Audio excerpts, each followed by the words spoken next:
Hey people, Seth here. Pathologic Free is a game about trading walnut shells for opium with a gang of preschoolers, arguing eugenics with rats, and upholding your Hippocratic oath. Despite the number, this is the best entry point to the series. You don't need prior experience or to play the previous titles to understand the contents, which is a blessing because I have. You play as Daniil Dankovsky, Bachelor of Medicine and proprietor of Fanatica, a Soviet institute researching the phenomena of death and its reversal. Funding has run out, and your last hope is a letter describing the existence of an immortal man, Simon Kane, living in a remote town on the steppe. Translation: this game takes place in Kazakhstan. However, upon arrival, you're informed of his murder. To make matters worse, a mysterious plague has broken out, the trains have stopped, and there's no way out. Then you're jumped to the present, being interrogated in the capital. You stand accused of leaving the town for dead, for fleeing from your doctorly duties. But you didn't. Or you did, until you went back and changed that too. Past, present, and future aren't a line, but a liquid. Their order doesn't matter, only your choices and actions. This is A Young Doctor's Notebook by Bulgakov, except it's a psychological horror where you're responsible for the lives of 18,000 townspeople and kin in a backwater culture with strange customs, who will antagonize and hinder your efforts every step of the way. As you listen to the soothing sounds of Mongolian throat singing, dealing with a plague is the least of your problems. Dealing with people, and suddenly it's like you're watching body cam footage. I have to tell these apes to stand down before they realize I don't have anything in the chamber. He's out of ammo.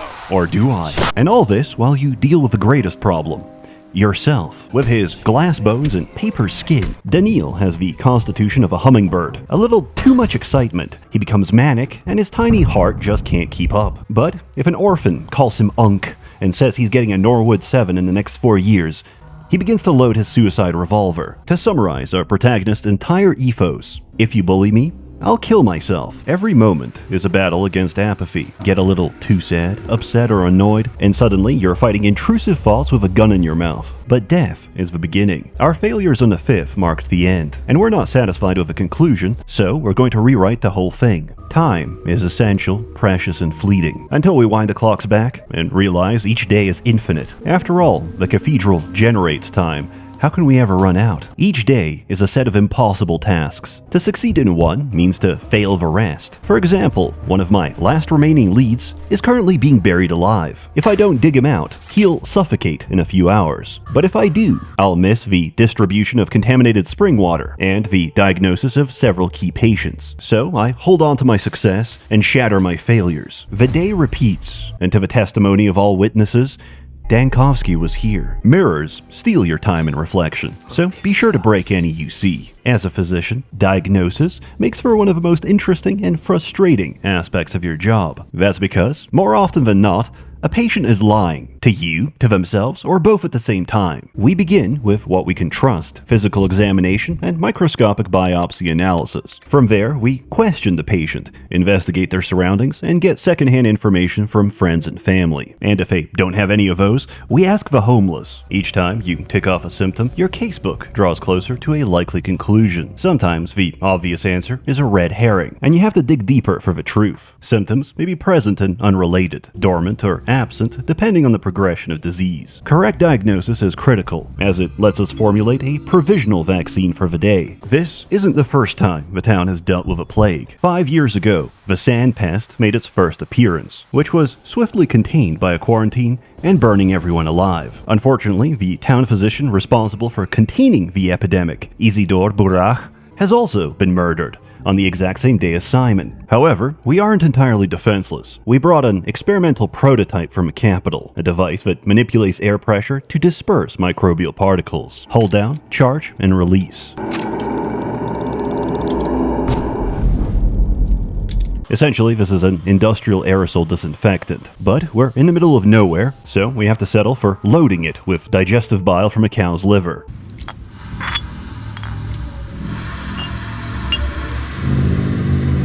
The good news is that we can traverse infected districts. The bad news is that we're going insane. Shabnaka Dig step demon and manifestation of a plague, has taken a fascination with us. She is death. You're the killer of death, and she's pursuing a toxic relationship. It's not a case of you're bad for each other. She is a golem made of sand and bone, and she's going to tear you apart. The prototype can only temporarily delay her, but like a moth to flame, she's easily distractible. But we can't run forever. Each site of infection contains a bloom, a cluster of dormant plague. When stimulated by a caustic agent, it becomes active and exhibits autophagy against other sand pest cells. By loading our prototype with a sample, we can fire it directly at Shopknock. You get a single shot at this, so try not to miss. Provided you didn't fumble it, she cannibalizes herself, which slows the outbreak for a day. And tomorrow, she'll remember what you did. Ever since Pathologic 2, the mind map keeps us from aimless wandering. Each time we travel between districts, we have to plot a course. If they're safe, we can pass through automatically, but cross any district that's infected or rioting, and we have to reach the exit ourselves. Personally, I prefer death by ancient bacteria over the raping intent of country bandits. Wherever Dankovsky goes, the sound of clapping follows. But it's not his hands that make the orchestra. After establishing a field hospital, the ruling families give you authority to enact emergency decrees. This is often a balancing act, as many of the measures you take to decrease contagion increase unrest. You get to witness the effects of your policies firsthand, as your enforcers misinterpret routine inspection. For board up their doors and windows, kill them if they try to leave. There's a Turkish proverb, feed the orphan today, and in return, he'll sodomize you tomorrow. Don't expect gratitude. You can't save them all. The town collapses after day 5. That's why, initially, we can't go to day 6, because it doesn't exist. That's why we make the decrees. Through our actions, the future has become longer. Traveling to the future requires that the sandpest has not reached a critical point of no return, as seen by the red line on the chart. Basically, we're safe-scumming each possibility until we reach the desired outcome. The powers that be are replaced by the capital. They're outside of a story, and you're actively arguing your case with interrogators sent to destroy you. You can even meet the inspector on day 4 and coax out answers to his strategy. He introduces himself as a dog catcher. In his own words, when he puts on the leash, they struggle so furiously they get into a loop. These loops are dead ends in your reasoning chain, paradoxes and contradictions that have to be rewritten to escape. If we calm down and refuse to struggle, he can't win. We can't influence the outcome without starting the day, but to start the day, we have to convince him of its relevance. For this reason, we dispel his immediate accusations. Then, as the story changes, so does the relevance of what came before and after. You've probably realized by now, there's a lot of dialogue. It's not just verbose and flowery, it's a lot of sophistry. And it goes both ways, because Dankovsky will randomly spout Latin, not even complicated Latin. Instead of saying, "You made a mistake," this man will say, "Errare humanum est." Replace it with Japanese and you'll understand. A patient complains that they're dying. He responds with, "Naruhodo." We're talking weeaboo levels of Latin. Ever since Mandalore pointed this out, I'm led to believe the town doesn't distrust him. They just think he's a neurodivergent savant. As he garbles out, "Watashi wa daniro desu.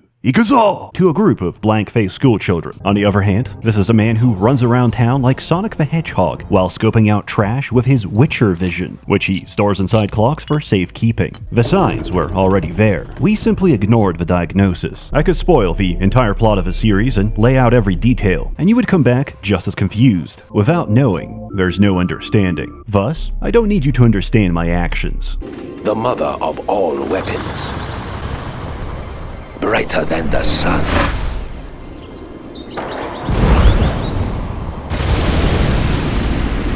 Pathologic is avant-garde if you're a Sud, puzzling if you're Goy cattle, and mundane if you knew it already. Playing Pathologic 1 feels like being mugged, repeatedly, forever, and I don't wish this on anyone. Pathologic 2 became an actual game, and free is the most polished experience this company has ever made. They say, write what you know. In a case of modern media, this is living in Seattle and receiving the gift. Then, from the Slavosphere, it's a bunch of esoteric hallucinations from a lack of sunlight. Combine this with Second Temple Talmudic rabbinical teachings, read a little bit of a Kabbalah, sprinkle in some Gnosticism, and see what comes out. It's probably one of the better artsy games out there, but the problem is that the art crowd has AIDS.